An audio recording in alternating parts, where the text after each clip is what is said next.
If you're watching this video, subscribe so you can get access to our full chord library. Today we're talking all about C sharp major, and if you see on that key, it's also called D flat. That's an enharmonic, meaning it is the same note with two names. So today, whether I'm talking about C sharp or I'm talking about D flat, it's the same key. And going forward, we'll use a lot of these enharmonic key names today. So we're gonna start on a C sharp, E sharp, and G sharp to get our C sharp major chord. So that's C, E sharp, which is an enharmonic name for F, right? E sharp, going to F, and G sharp. That's our main triad. That'll be the base of all of our chords today. If we want to add a second, we'll add a D sharp to it.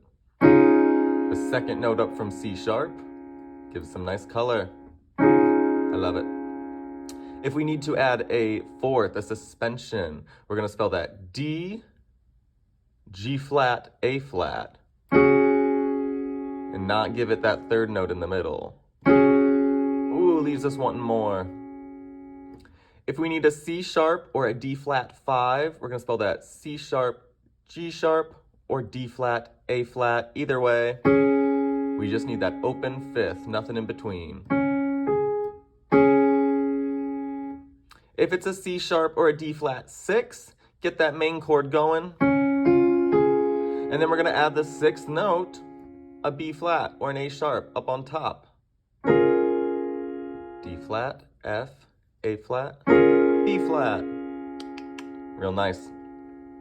And lastly, if we need the seventh, we're going to get the seventh note up from that. Make sure it's still a whole step away from our original root. Let's spell that D flat, F, A flat, C flat.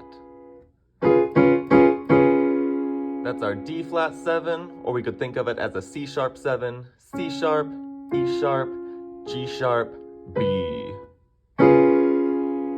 Same chord, different names. Subscribe and check out all the videos in our chord library. Play on!